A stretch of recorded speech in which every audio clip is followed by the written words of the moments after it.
Bueno, arrancamos en Hoy Mortadela, una tarde muy especial, así que es Hoy Mortadela con el licenciado Claudio Soto. Me presento, algunos no me conocen, otros me conocen del ámbito de la política o de distintas cuestiones partidarias o no partidarias, así que arrancamos con un programa bastante interesante. Vamos a hacer un análisis concreto de lo que pasó hoy en el Senado. Como bien sabrán, lo del Senado estalló por los aires. Hoy se acordó la Libertad Avanza que tenía una vicepresidenta y esa vicepresidenta tomó decisiones y dieron quórum a una cuestión que supuestamente no estaba en agenda, pero se había tratado en comisiones parlamentarias. Como bien sabrán, en el tratamiento de todas estas cuestiones que se fueron dando, se trató el tema de jubilaciones, discapacidad y otros ítems que son importantes.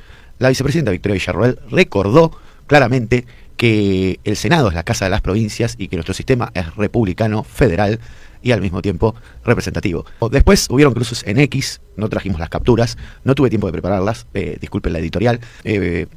Bullrich salió a decirle a Victoria Villarroel que levante la sesión o que se levante. Después Victoria le agregó el efecto consecuente de recordarle su pasado y al mismo tiempo en toda esta cuestión fueron los cruces y agravios, las acusaciones de Romo diciendo que Victoria hace juego con un senador kirchnerista y entre todas estas cuestiones, cruces y pases de factura, hoy vemos que después de pasadas las facultades delegadas que le dieron a Javier Milei, ya que el mismo Javier Milei también metió a todos los gobernadores en la misma bolsa. Y sobre esta cuestión de meterlos todos sobre una misma bolsa, hay algunos que se reunieron e hicieron un meet o una charla para ver cómo se alineaban los intereses con la Casa de Gobierno. Después hubieron faltantes en el Senado y hubieron abstenciones, como pasa siempre. Se necesitaba 2/3 de la Cámara para poder sesionar toda esta cuestión.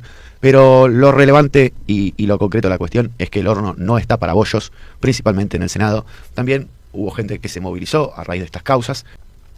Es un tema interesante lo que viene pasando porque la jugada aparece después de unos días que se acaban el tema de las facultades delegadas, después de las últimas desregulaciones que se dieron con el tema de desregular y terminar con la oficina de vialidad. Y también está el tema de las ATN, que está muy peleado por medio de los gobernadores que le piden ATNs equitativas a la Casa Rosada y parece que no hay resolución sobre estos temas. También se trató el tema de jubilaciones y en el tema de jubilaciones, como bien sabrán, se aprobó. Ahora, supuestamente, se está esperando el veto sobre este tema de las jubilaciones, pero a raíz de todo el tiempo y de lo que viene pasando hasta ahora, se entiende que la relación entre Javier Milei y Victoria Villarroel está completamente dañada. Y está tan dañada que se olvidaron durante mucho tiempo de ella. Y eso de olvidarse de alguien genera ciertos pases de factura, ¿bien? Mismo de utilizar otros diputados de otra cámara, la Cámara Baja, en el caso del Congreso, que circunstancialmente la mencionan y la critican a cielo abierto en medios de comunicación y le dan con un caño, realmente. Es un tema para hacer toda una reflexión al medio y entender de que todas estas actitudes no están buenas y todas esas actitudes no son muy democráticas, que digamos. Está mal que los jubilados cobren 309.000 pesos, o sea, y que también tengan un bono de 70.000 pesos, que es muy bajo. Con la actualización, en teoría, empezarían a cobrar con el bono y la jubilación actualizada en un 16,7%, algo así como 444.000 pesos, o sea, las jubilaciones mínimas, ¿bien? Y en toda esta cuestión de los privilegios y demás, nos queda preguntarnos, ¿quién es la casta? O sea, la casta es la gente común, la casta son los gobernadores, la casta son los diputados y senadores. ¿Quién es la casta? Porque la mayoría de la gente en la calle percibe que pasó a ser casta, o sea, o que cobrar una jubilación es un privilegio, en un país donde una jubilación de este calaje no te cambia la vida para nada. A duras penas los viejos pueden llegar a pagar, ¿cómo podría decir?, el alquiler de su propiedad, expensas y no llegan a los medicamentos. Entonces, es dura la cuestión y es para pensarlo y tenerlo bien en cuenta y bien presente. Pensemos que desde el punto de vista, desde la asunción de Milei hubieron un montón de cambios, se le dieron las facultades delegadas, desreguló, hizo lo que quiso, lo cual alguno puede acompañar o no puede acompañar las ideas de Javier Milei, pero estamos de acuerdo que la relación entre Victoria y Javier Milei está completamente dañada. Y la dañaron desde el momento que uno sobre el otro quería tomar el protagonismo y el dominio de la cuestión. La volatilidad y la falta de gobernabilidad que está teniendo Javier Milei es el punto de quiebre donde se ve claro y ejemplificado que cuando se acaban las facultades delegadas, el pase de factura es muy grande.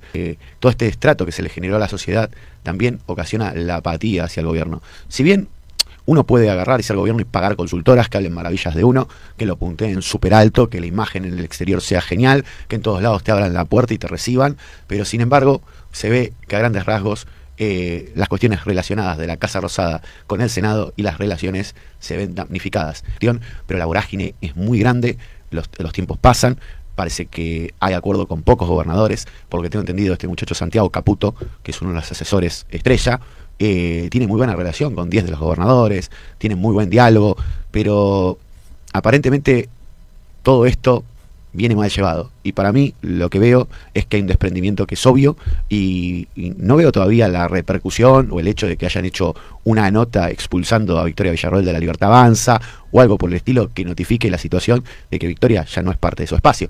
Calculo yo que no van a hacer ese sincericidio, no van a estar de acuerdo. Así que, y tampoco a Victoria la habían tratado muy bien cuando ella, siendo parte del Partido Demócrata, no fue bien tratada cuando quiso asumir la presidencia de la provincia de Buenos Aires. Y el destrato es como meter un elefante dentro de un espacio y este elefante aparentemente peca de inocente y de no entender cómo se juega la política, donde el pase de facturas está a la orden del día, o sea, y donde la historicidad de uno tiene peso. Es el caso de Bullrich. Pasearse por todos los espacios no es gratis. Entonces, lo que vemos en este momento, que todos los actores que conforman el gobierno y todos los actores que están a raíz de toda esta cuestión del Senado están realmente damnificados y, propiamente dicho, no creo que vaya a haber reconciliaciones, no creo que se llegue a una conciliación posible, no creo que estas situaciones de los juegos entre uno y otro tengan una solución posible. Yo creo que no creo que el gobierno de Javier Milei esté acabado con todo esto, pero sí que va a tener una baja gobernabilidad, sí que va a tener una alta volatilidad en el Senado y sí que se le van a imponer temas de agenda dentro del Senado que antes no se le imponían y los pases de factura y las trompadas van a llegar todas juntas. Bueno, por otro lado pasamos a la provincia de Buenos Aires. Como bien sabrán, se ha conformado el espacio Fuerza Patria en un acuerdo tripartito entre Massa, Axel Kicillof y el hijo de Cristina. Parece que van a ir con una lista única en la provincia de Buenos Aires, o se va a dirimir el tema de diputados, o sea, legisladores en general. Veremos cuáles son los armados que se presentan. También por el otro lado está el acuerdo de La Libertad Avanza más PRO, que sería el Frente Liberal.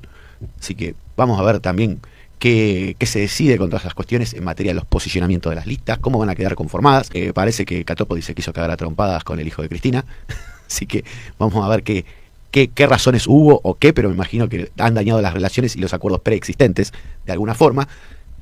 Es un rumor, no creo que sea tan cierto o tan propiamente dicho así. Yo creo que las relaciones dentro del peronismo se han generado rispideces, han habido situaciones de gravedad que incluyen el maltrato de ciertos cuadros, que se han desconocido a personas, que hoy el peronismo, por más que se trate de mostrar unido, las fisuras son muy grandes y con la asunción de lo disruptivo que pudo haber generado Javier Milei, rompió muchos esquemas y rompió muchos acuerdos y rompió mucho las formas. De hecho, yo vengo actualmente redactando un libro donde hablo de lo que sería el kirchnerismo violeta, que se basa en materia de los conversos del peronismo, que pasaron a La Libertad Avanza en las distintas provincias. Vengo recabando información como licenciado en Ciencias Políticas, lo que tengo que basarme es en la información documentada y en los estudios que hay sobre estas relaciones de poder y sobre estos actores que pugnan por el poder y que buscan tratar de reformular o cambiar la piel de forma camaleónica desde la base de ajuste que quizás en sus espacios originales no tenían capacidad de decisión o capacidad de poder de decir las listas o cómo conformar los espacios políticos o cómo insertar sus agrupaciones. Convengamos que en La Libertad Avanza está pasando un fenómeno bastante particular donde hay un verticalismo claro. Karina Milei, líder absoluta, o sea, ella decide la conformación de los armados partidarios, políticos, territoriales, distritales, regionales o como le queramos llamar, pero en esta cuestión, como bien sabrán, no era alguien que venía del riñón de la política. Yo calculo que tiene un muy buen asesor, que es un gran armador detrás de fondo, que no lo vemos, que es el que le da los consejos de cómo manejar toda la cuestión. En La Libertad Avanza está pasando algo muy similar que en el peronismo. Se han conformado agrupaciones, tipo la Carlos Menem, Libertarios por la Verdad, no sé, X nombre, ingrese aquí de agrupaciones que están dando vueltas por ahí. El Ministerio de Troll, que algún día lo van a oficializar y por casualidad quizás tengan alguna coordinación o dirección dentro del Estado dando vuelta ahí para movilizar los ejércitos de troll para empezar a atacar a la gente, pero algo es muy concreto. O sea, el peronismo se ha concentrado en movilizar en las calles y por el otro lado la respuesta es por medio de X. O sea, y en X se dirimen un montón de cuestiones relacionadas a la política y se golpean entre todos ellos para ver quién es superior. De los libertarios, por parte de los libertarios, no se ve una gran capacidad de movilización callejera. O sea, es ausente, o es nula, o es muy baja, pero sí lo que se ve es una gran actividad en materias de redes sociales, en distintas redes sociales, pero principalmente en X, donde concentran todo su foco para salir a golpear, salir a lastimar a cuadros de otros espacios políticos, con los cuales ellos no están de acuerdo ni estarían de acuerdo nunca. Pero, bien, es un fenómeno que es muy grande de explicar. O sea, si yo quisiera llevarles al punto de decir que no es un concepto que esté homologado, el kirchnerismo violeta, comportamiento del estilo neopopulista, que alguna vez Ernest Laclau podría llegar a esbozar en materia hablando del populismo. Hay una vertiente donde parece que son las dos caras de la misma moneda en materia de extremarse, tanto entre el peronismo disque izquierda y lo que sería, como algunos definen, la extrema derecha, que para mí, en cierta medida, no es más extrema, es mucho más polarizante e ideológica, eso sí, estamos en claro. Y después todas estas cuestiones que están basadas en la guerra cultural que se genera, que al mismo tiempo tienen sus propias disidencias internas, como es el caso de Victoria Villarroel, que la tratan como si fuera una disidente interna del espacio. Y a todo aquel que disiente del pensamiento oficial verticalista de La Libertad Avanza, es señalado o es expulsado del espacio, como el caso de Ramiro Marra, sin ir más lejos, que fue con una lista propia en la Ciudad Autónoma de Buenos Aires, donde sacó un 2,72% y no pudo acceder a su banca. Y ahora ese muchacho tiene que ver cómo se va a reformular, porque en cierta medida, en materia discursiva, tiene que empezar a tomar distancia de lo que dice Javier Milei. Y después hay actores que están tratando de construir lo que algunos llaman las fuerzas del centro, bien, pergeñadas y representadas por Schiaretti y el Partido Único Cordobés. Pero en el buen sentido lo digo, quieren tratar de canalizar eso que está vacío y generar una tercera fuerza, al mejor estilo American Party de Elon Musk, como se venía planteando estas semanas, que venían hablando. Elon Musk sacó la careta y dijo: yo tengo aspiraciones políticas, yo también quiero jugar. Así que no era solo el equeco que bailaba al lado de Trump, el tipo tenía pensamiento propio. Bien, fue mencionado así como el homólogo de Sturzenegger acá del Ministerio de Regulación. Se ve que él quería tratar de regular cosas, que no llegó a hacer esas cosas, como no le incumplieron con los contratos estatales que tenía en materia de defensa y en materia de cuestiones que están relacionadas al desarrollo espacial. Claramente se generaron las fricciones entre los Musk y Trump, y se vieron reflejadas con esta cuestión de mencionarle a Trump que estaba dentro de lo que es la lista de Stein. Bueno, son temas que están relacionados con la cuestión de corte más de política americana. Esa es una concepción, porque allá el bipartidismo está muy bien instalado y no hay terceros partidos. De hecho, existe el Partido Libertario que saca un 0,8%, Agata saca un 1% en algún distrito, pero allá el bipartidismo está bien instalado. No es el caso como en la Argentina, donde tenemos un sistema multipartidario, donde puede haber una opción que sea tercera fuerza, que se construya a sí misma y que trate de ocupar este espacio que parece que no está muy en pugna y que nadie lo quiere ocupar, que es el espacio del centro. Así que también hay razones para entender cómo han quedado espacios históricos relegados o subsumidos a una discursiva republicana. Esa discursiva republicana a espacios como la Unión Cívica Radical no le pagaron mucho, lo fueron disminuyendo a raíz del tiempo, y eso también se vio reflejado acá en la ciudad con el armado de Lula Levy, o sea, que no midió tanto más que el resto, o sea, incluso creo que Marra la pasó por encima.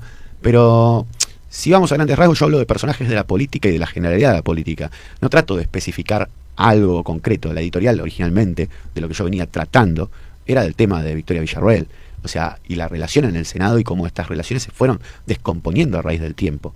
De hecho, han habido movidas que algunos catalogan como maliciosas por parte de Victoria Villarroel, de ir a ocupar el acto del Día de la Bandera. De esa forma también se presentan otras cuestiones donde se lo ve a Javier Milei viajando por el mundo, por todos lados, vuelve, se encuentra con todas estas cuestiones y son tipo como un cachetazo para el rostro del Ejecutivo Nacional. No tengamos ninguna duda. Y estos pases de factura iban a llegar tarde o temprano, cuando se acabaron las facultades delegadas de Javier Milei. Ahora, más concreto, no sé cómo va a evolucionar la cuestión de la gobernabilidad. ¿Cuánta cintura política puede tener en materia discursiva Javier Milei cuando mete a todos como si fuera una bolsa de datos los gobernadores? Y estos también tratan de buscar sus conveniencias y tratar de hacer que la correlación en materia de ser gobierno y tener los armados políticos hechos no se caigan. Porque imagínense que en la política es un micromundillo, un microuniverso, donde los actores tienen intereses y esos intereses están bien predefinidos. Y cuando esos intereses no se cumplen, por lo general, la gente se abre o se va a otros espacios. Entonces, muchachos, dejemos de ser inocentes. Lo que pasa hoy con Victoria Villarroel y el Senado Son todas esas necesidades que la política plantea, y como bien dijo ella, y tengo entendido, y es bien claro y puntual, el Senado es la casa de las provincias. Y ahí es donde están todos los intereses puestos de las provincias. Entonces uno no puede dejar de desconocer ni lo que está normado, ni lo que está reglamentado, ni cómo operan estas instituciones. Uno no puede dejar de hacer que un cuerpo colegiado deje de funcionar por meros intereses particularistas de ciertos actores, sean de órganos ministeriales, sean de órganos legislativos, o sean de órganos ejecutivos. ¿Bien? Porque si a vos viene mañana tu jefe y te dice, no hagas esto por tal motivo, pero vos en tu trabajo tenés un cargo y tenés cierta autonomía, y tenés que cumplir lo que está normado, ¿qué vas a hacer? ¿Vas a dejar de cumplir lo que está normado para hacer lo que tu jefe te dice, que no está normado? Es un tema para meditar, tenerlo en cuenta, pensarlo y reflexionarlo. Que por lo que tengo entendido, hoy está en la bolsa, ¿bien? Yo ahora en un ratito me voy para allá, así me reúno con unas personas, pero mandale nomás el video, a ver, ¿de qué trata?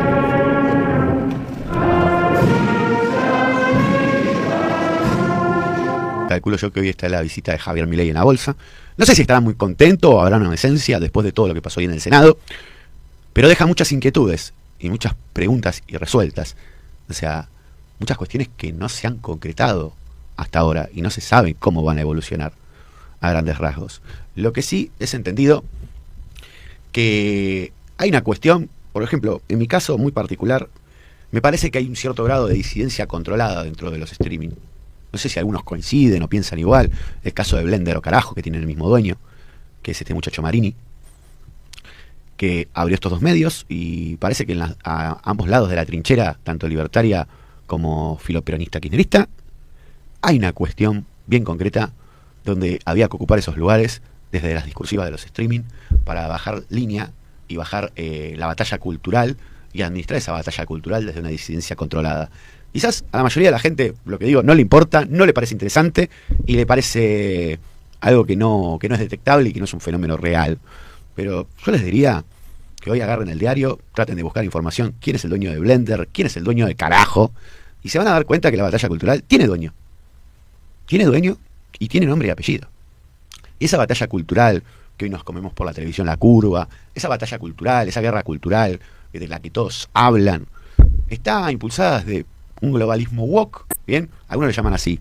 O sea, pero bueno, en esta cuestión de esas batallas culturales, donde las ideas importadas impactan en un país como es Argentina, que bastante bien impactan todas estas ideas, porque la mente del argentino es moldeable y es perforable con todas estas ideas, y le calan perfectamente, porque al haber una ausencia de identidad, al no reconocernos a nosotros mismos, como verán, sobre esta cuestión de los globalismos, de tratar de insertarle a la gente toda esta idea de la batalla cultural, de la casta, como se instaló la idea en su momento, las ideas que se fueron instalando a raíz de todo esto, la cuestión de la gente del PRO que no sabe para dónde ir más que cerrar con La Libertad Avanza, todos estos vacíos de identidad, todas estas cuestiones donde la política no toma la dimensión ciudadana, no toma las agendas y los problemas reales de la gente, o toma las agendas y los problemas reales de la gente, y estos son cuestionados. De hecho, incluso hasta se habla de tratar de vetarlos, como desconociendo el tema de los jubilados, porque significan un 2,5% del Producto Interno Bruto.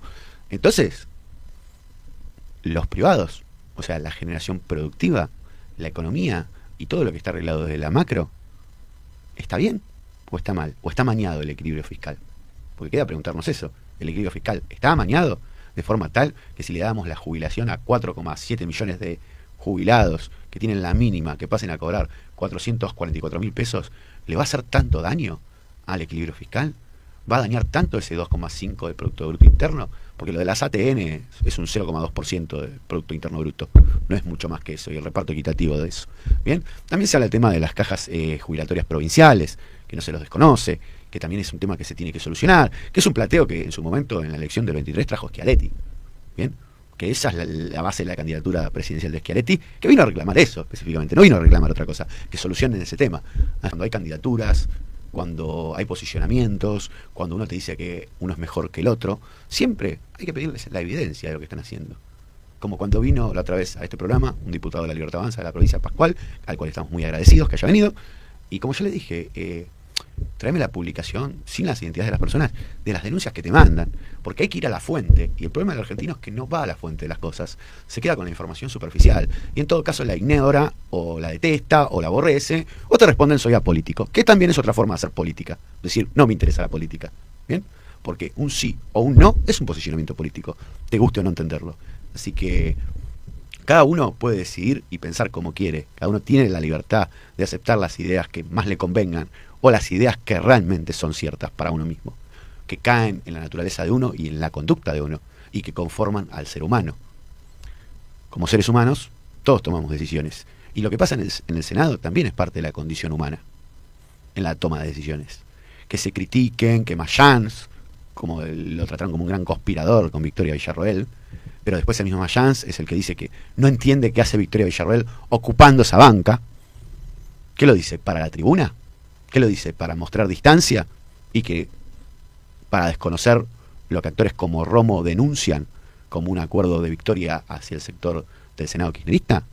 Habría que ver qué pasa en todo eso. No, yo no soy alguien que tiene la verdad revelada, me baso sobre los datos y la lectura de la fuente.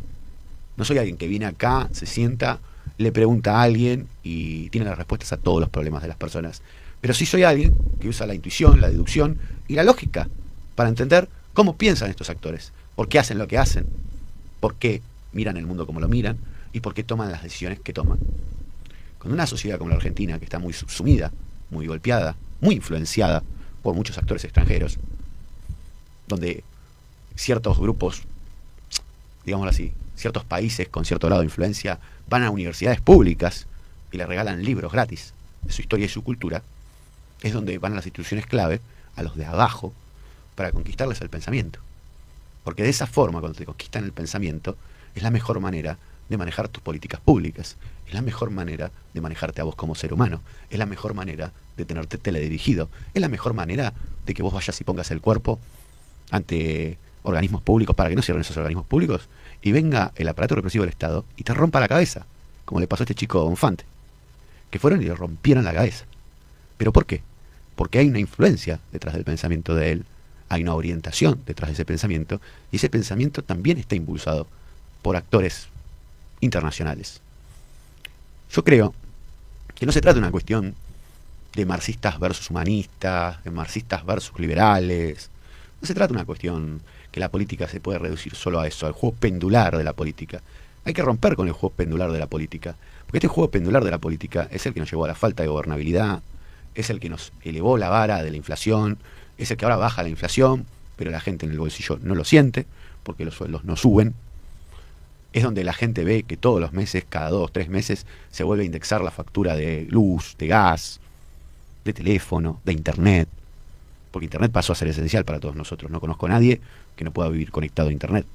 Muy poca gente puede tomar la decisión, que sería casi antisistema, de decir, no me conecto a internet. Porque si no, hoy, si no te conectas a internet, en algunas cosas no te informás, o no puedes hacer trámites, o es parte de tu vida porque es un elemento esencial para la existencia humana. Porque a cada uno nos dio muchas facilidades. Incluso para aquel que quiere estudiar o para el que quiere desarrollar un negocio, internet es una conveniencia. Porque evita, genera un manejo de información inmediato, en segundos, en minutos, en horas. Pero miremoslo desde este punto de vista y volvamos a lo inicial que era parte de este editorial. ¿Será Victoria Villarroel el próximo hegemón que le podrá disputar a Javier Milei la presidencia en caso de que haya una presidencia, un intento de continuidad por parte de Javier Milei? ¿O será que la Libertad Avanza viene pensando en algún tipo de estrategia donde quieren presentar a un actor mucho más joven que pueda pujar y correr a los viejos de la casta y correrlos de forma tal, es decir, ellos son lo viejo, yo soy lo nuevo? ¿Será que alguien va a encarnar dentro del espacio del peronismo algún tipo de peronismo más moderado y menos kamikaze o menos kirchnerista o menos personalista? ¿Será que hay una propuesta que está dando vueltas como la de el intendente Frey, que anda empapelando la ciudad autónoma de Buenos Aires y todavía no entendemos a qué se candidatea, pero está hablando él de un peronismo federal o un peronismo de reconciliación? ¿Será que eso está alineado con la idea de las fuerzas del centro?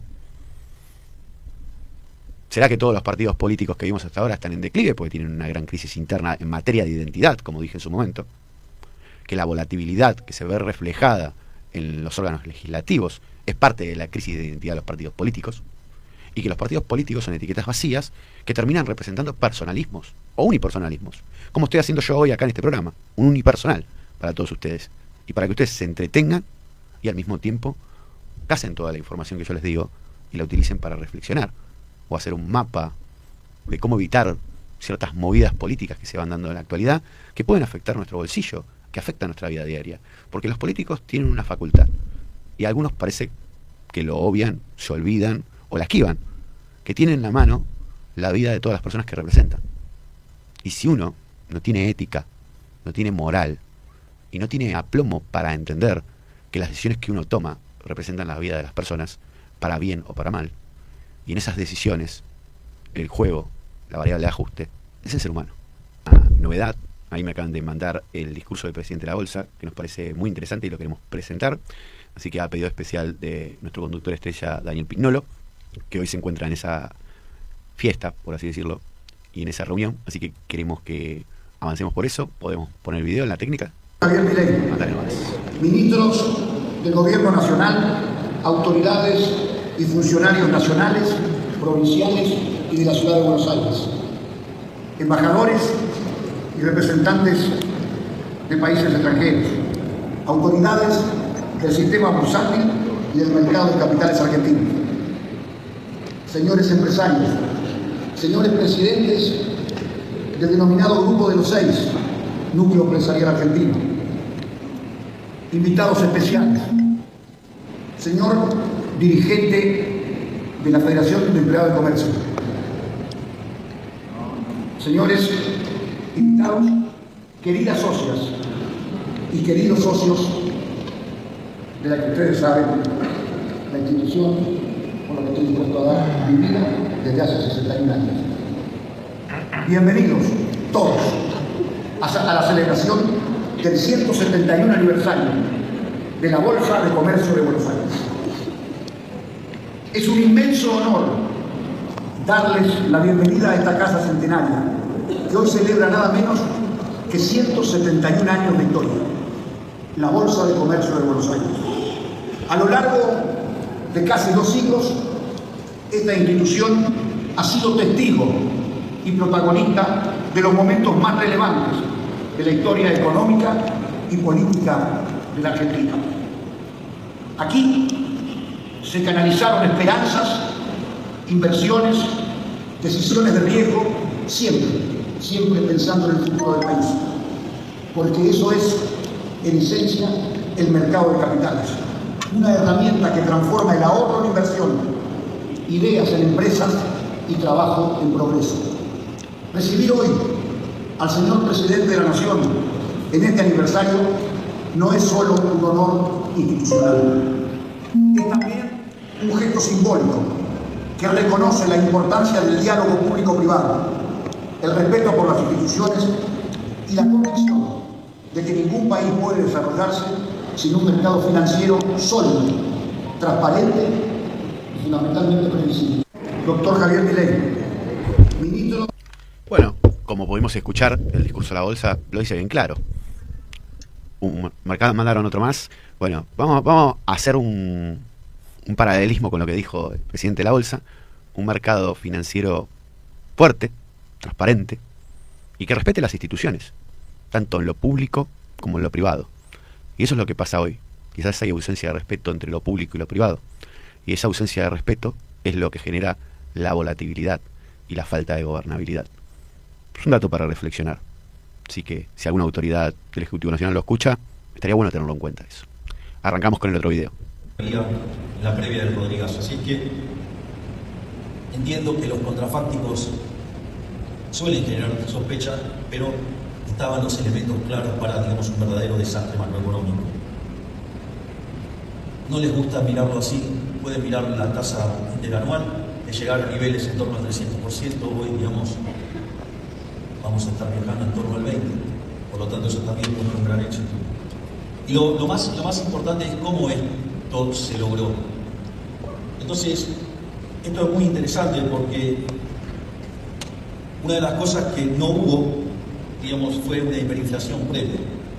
Es decir, la convertibilidad venía de 2 episodios hiperinflacionarios, venía de la hiperinflación del 89 de Alfonsín que venía, digamos, de una propia hiperinflación cuando el plan Monjibor, digamos, y después de Erman termina volando. Por lo tanto, digamos, no estuvo esa gran máquina de licuadora de todo que llevaba, digamos, dejaba la demanda de dinero en un nivel tan bajo que la propia recomposición de la demanda de dinero facilitaba la estabilización. Pero también es algo muy interesante que logramos esto sin una expropiación. Es decir, nosotros no hicimos un plan Bonex. Nosotros no reperfilamos deuda en peso, digamos, poniéndole una frase para ocultar un default en moneda propia. Nosotros resolvimos el problema del balance del Banco Central y de las finanzas del sector público sin expropiaciones, respetando el mercado. Pero no solo eso.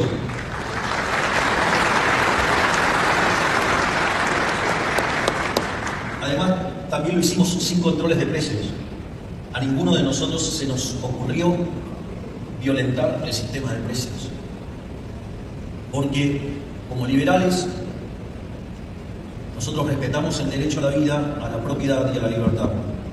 Y en estricto rigor, los controles de precios son una violación al derecho de propiedad. Porque en el fondo, ¿qué es el mercado? El mercado es un proceso de cooperación social donde se intercambian voluntariamente derechos de propiedad, y de donde cuyo intercambio surgen unas relaciones de intercambio entre dinero y mercancías que fija un registro histórico llamado precios.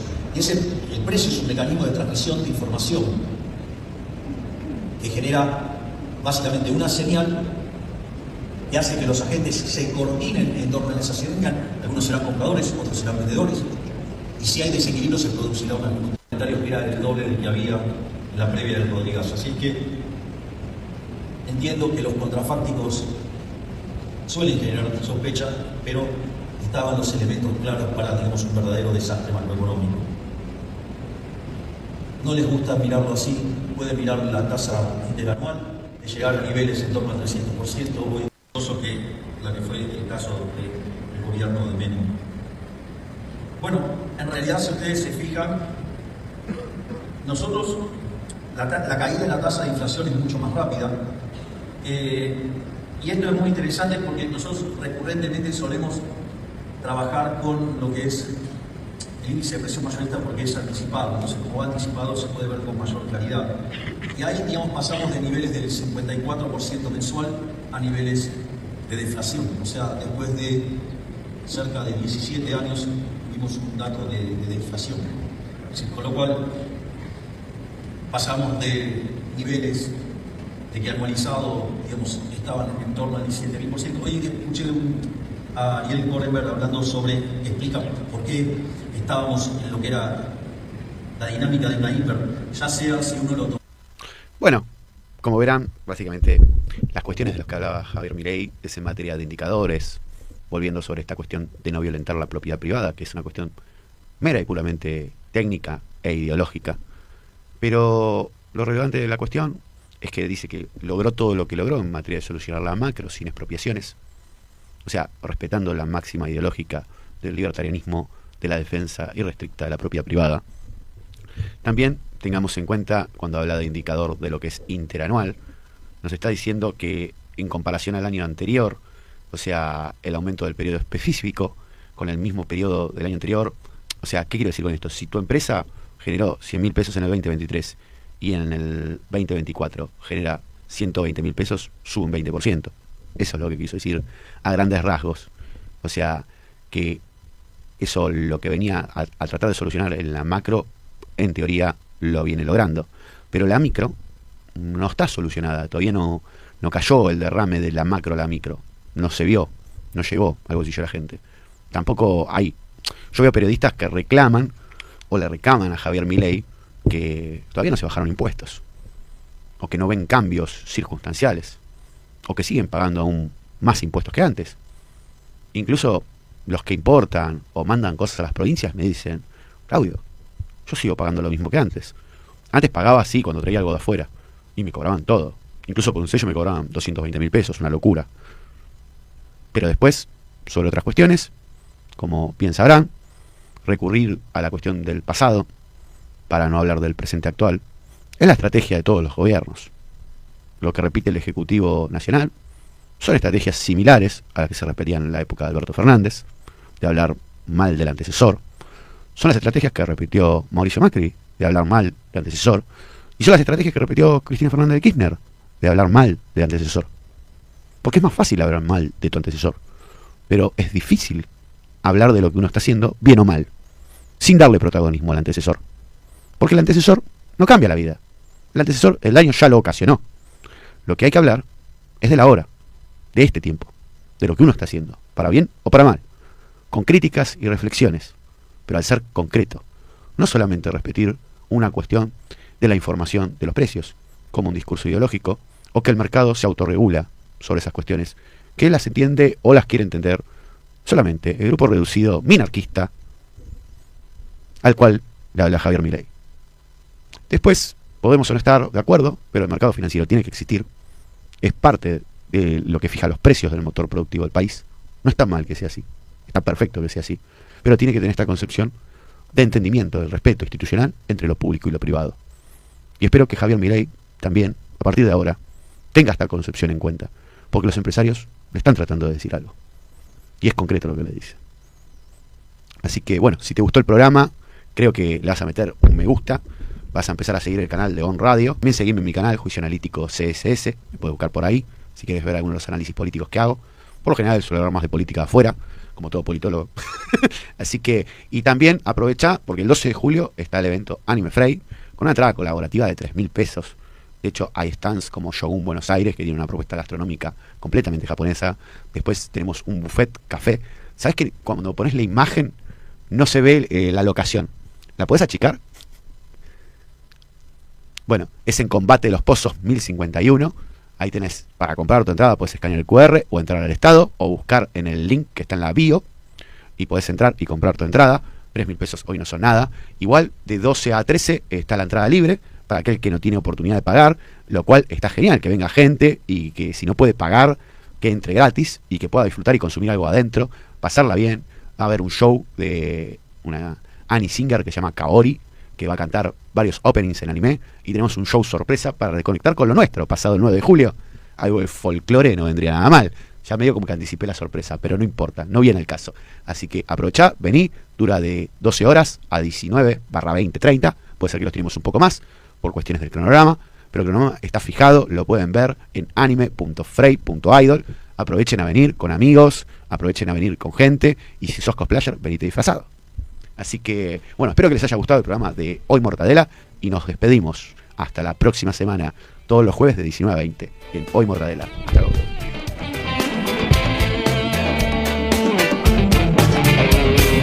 No te pares ya, si por tu convicción siempre te dejas llevar.